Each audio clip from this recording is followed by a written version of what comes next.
ಎಲ್ಲರಿಗೂ ನಮಸ್ಕಾರ. ಅನಿಲ್ ರೆಡ್ಡಿ ಯೂಟ್ಯೂಬ್ ಚಾನಲ್ಗೆ ಸ್ವಾಗತ. ಯಾರೆಲ್ಲ ಹೆವಿ ಬ್ಯಾಚ್ DL ಅನ್ನು ಹೊಂದಿದ್ದೀರಲ್ಲ ಅಂಥವ್ರಿಗೆ ಇದೊಂದು ಒಳ್ಳೆಯ ಸಿಹಿ ಸುದ್ದಿನ ಅಂತಲೇ ಹೇಳ್ಬೋದು. ಯಾಕೆಂದರೆ ಬೀದರ್ ಜಿಲ್ಲೆಯಲ್ಲಿ 78 ಡ್ರೈವರ್ ಹುದ್ದೆಗಳನ್ನ ರಿಕ್ರೂಟ್ಮೆಂಟ್ ಕರೆದಿದ್ದಾರೆ.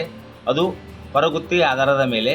ಸೊ ಇದಕ್ಕೆ ಈ ಅರ್ಜಿಯನ್ನು ಹಾಕಲು ಏನೆಲ್ಲ ದಾಖಲಾತಿಗಳು ಬೇಕು, ಏನೆಲ್ಲ ಅರ್ಹತೆಗಳು ಇರಬೇಕು, ವಯೋಮಿತಿ ಎಷ್ಟಿರಬೇಕು ಮತ್ತು ಇವರ ಷರತ್ತುಗಳು ಏನು ಮತ್ತು ಇವರು ಯಾವ ಥರ ಸಂಬಳವನ್ನು ನೀಡ್ತಾರೆ ಅನ್ನೋದ್ರ ಬಗ್ಗೆ ಈ ವಿಡಿಯೋದಲ್ಲಿ ಸಂಪೂರ್ಣ ಮಾಹಿತಿ. ಮೊದಲನೇದಾಗಿ ಇದೊಂದು ನೇರ ಸಂದರ್ಶನ ಆಗಿರ್ತದೆ. ಇದೊಂದು ವಾಕಿಂಗ್ ಇಂಟರ್ವ್ಯೂ ಆಗಿರ್ತದೆ. ಇದು 10ನೇ ತರಗತಿಯ ಪಾಸಾದಂಥ ಅಭ್ಯರ್ಥಿಗಳು ಕೂಡ ಎಲ್ಲರೂ ಕೂಡ ಭಾಗವಹಿಸಬಹುದಾಗಿದೆ. ಈ ಅರ್ಜಿಯಲ್ಲಿ ಭಾಗವಹಿಸಬೇಕಾದಂಥ ಅಭ್ಯರ್ಥಿಗಳು, ಅವರ ಅರ್ಹತೆಗಳು ಮತ್ತು ಇಲ್ಲಿ ಬೇಕಾದಂಥ ದಾಖಲಾತಿಗಳು. ಮೊದಲನೇದಾಗಿ SSLC ಮಾರ್ಕ್ಸ್ ಕಾರ್ಡ್ ಇರಬೇಕು, 2 ವರ್ಷ ಎಕ್ಸ್ಪೀರಿಯೆನ್ಸ್ ಆದಂಥ ಸರ್ಟಿಫಿಕೇಟ್ ಹೊಂದಿರಬೇಕು ಮತ್ತು ಹೆವಿ ಬ್ಯಾಚ್ ಸರ್ಟಿಫಿಕೇಟನ್ನು ಹೊಂದಿರಬೇಕು ಮತ್ತು KSRTC ಅಥವಾ BMTC NWRTC ಅಂತ ಸಹೋದರಿ ನಿಯಮಗಳಿಂದ ಗಣನೀಕೃತವಾದ ಚಾಲನಾ ಪತ್ರದಲ್ಲಿ ಏನಾದರೂ ಉತ್ತೀರ್ಣರಾಗಿದ್ದಾರೆ ಅಂಥವರು ಕೂಡ ಇಲ್ಲಿ ಆ ಸರ್ಟಿಫಿಕೇಟ್ ಕೂಡ ತೊಗೊಂಬರಬೇಕು. 4ನೇದಾಗಿ ಆಧಾರ್ ಕಾರ್ಡ್ ತರಬೇಕು. 5ನೇದು ಜಾತಿ ಮತ್ತು ಆದಾಯ ಪ್ರಮಾಣ ಪತ್ರ. 6ನೇದು ಇತ್ತೀಚೆಗೆ ತೆಗೆಸಿದಂಥ 4 ಫೋಟೋಗಳನ್ನು ಕೂಡ ತೆಗೆದುಕೊಂಡು ಬರಬೇಕು.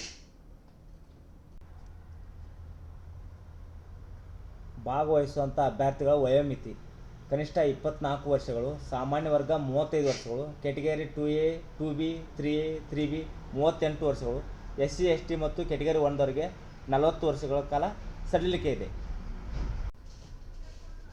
ಭಾಗವಹಿಸುವಂಥ ಅಭ್ಯರ್ಥಿಗಳನ್ನ ಯಾವ ಥರ ಸೆಲೆಕ್ಷನ್ ಮಾಡ್ಕೋತಾಳಪ್ಪ ಅಂದ್ರೆ, ಗಣಕೀಕೃತ ಚಾಲನಾ ಟ್ರ್ಯಾಕ್ ಪರೀಕ್ಷೆಯಲ್ಲಿ ಉತ್ತೀರ್ಣರಾದ ಅಭ್ಯರ್ಥಿಗಳು ಮಾತ್ರ ಪರಿಗಣಿಸಲಾಗುತ್ತದೆ ಮತ್ತು ವಾಕಿಂಗ್ ಸಂದರ್ಶನದಲ್ಲಿ ರೋಸ್ಟರ್ ನಿಯಮಗಳನ್ನು ಆಧಾರದ ಮೇಲೆ ಮೆರಿಟ್ ಪಟ್ಟಿಯ ಮೇಲೆ ಆಯ್ಕೆ ಪ್ರಕ್ರಿಯೆ ಮಾಡ್ಕೋತಾರೆ. ಇವರು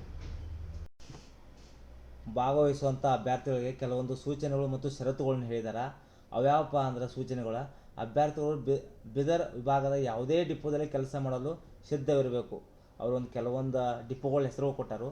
ಬೀದರ್ 1, ಬೀದರ್ 2, ಬಾಲ್ಕಿ, ಬಸವ ಕಲ್ಯಾಣ, ಚೌರಾದ್ ಮತ್ತು ಹುಮ್ನಾಬಾದ್ ಅಂತೇಳಿ.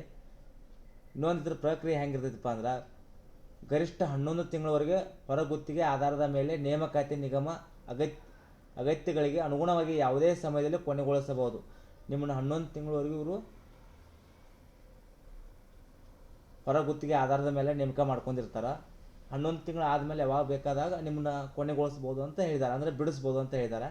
ಮತ್ತು ಇನ್ನೊಂದಪ್ಪ ಅಂದ್ರೆ, ಅವ್ರಿಗೆ ನಿಮಗೆ ಯಾವುದೇ ಥರದ ವಿವಾದಗಳು ಬಂದಲ್ಲಿ ನಿಗಮ ಯಾವ ನಿರ್ಧಾರ ತಗೊಳ್ತಲ್ಲ ಅದೇ ಅಂತಿಮ ನಿರ್ಧಾರ ಅಂತ ಅವ್ರು ಹೇಳಿದ್ದಾರೆ. ಮತ್ತು ಈ ಸಂದರ್ಶನಕ್ಕೆ ಅಂದ್ರೆ ಈ ಇಂಟರ್ವ್ಯೂಗೆ ಯಾರು ಮೊದಲ ಆದ್ಯತೆ ಯಾರು ಕೊಡ್ತಾರಲ್ಲ ಅವ್ರಿಗೆ ಆ ಅಭ್ಯರ್ಥಿಗಳ ಸಂದರ್ಶನ ಮೊದಲ ಅವಕಾಶ ಕಲ್ಪಿಸಲಾಗುವುದು ಅಂತ ಹೇಳಿದ್ದಾರೆ. ಮತ್ತು ಈ ಇಂಟರ್ವ್ಯೂಗೆ ಹೋಗ್ಬೇಕಂದ್ರೆ ಯಾವೆಲ್ಲ ದಾಖಲಾತಿಗಳು ಒಯ್ಯಬೇಕಪ್ಪ ಅಂದ್ರೆ, 2 ಸೆಟ್ಟು ಎಲ್ಲ ದಾಖಲಾತಿಗಳನ್ನ ಕೂಡ ಒಯ್ಯಬೇಕು. ಅವು ಯಾವ್ಯಾವಪ್ಪ ಅಂದ್ರೆ 10th ಮಾರ್ಕ್ಸ್ ಕಾರ್ಡ ಮತ್ತು income caste, Aadhaar card, experience letter, ಇವು ಯಾವ್ಯಾವ ಇರ್ತಲ್ಲ ಇವನ್ನ 2 ಸೆಟ್ ಜೆರಾಕ್ಸ್ ತೊಗೊಂಬರ್ಬೇಕು ಮತ್ತು 2 ಫೋಟೋಗಳನ್ನ ತೊಗೊಂಬರ್ಬೇಕಂತ ಅವ್ರು ಹೇಳಿದ್ದಾರೆ. ಸಂದರ್ಶನದ ದಿನಾಂಕ ಮತ್ತು ಸಮಯ ಮತ್ತು ಸ್ಥಳ ಫೆಬ್ರವರಿ 3, 2026 ಹಿಡ್ಕೊಂಡು ಫೆಬ್ರವರಿ 4, 2020ವರೆಗೆ ಇದು ಸಂದರ್ಶನ ಸ್ಟಾರ್ಟ್ ಇರುತ್ತದೆ.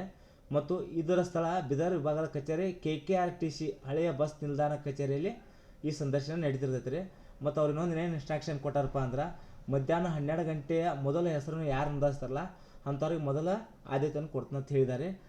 ಹೋಗ್ಬೇಕಂದ್ರೆ ಮೂಲ ದಾಖಲಾತಿಗಳು ಮುಂಚೆ ಹೇಳಿದ್ರಾಗ ಅರ್ಹತೆ ಏನು ದಾಖಲಾತಿ ಇರ್ತಲ್ಲ ಆ ದಾಖಲಾತಿ 2 ಸೆಟ್ ಜೆರಾಕ್ಸು ಮತ್ತು 2 ಪಾಸ್ಪೋರ್ಟ್ ಸೈಜ್ ಫೋಟೋಗಳನ್ನ ಸಲ್ಲಿಸ್ರಂತ ಹೇಳಿದ್ದಾರೆ.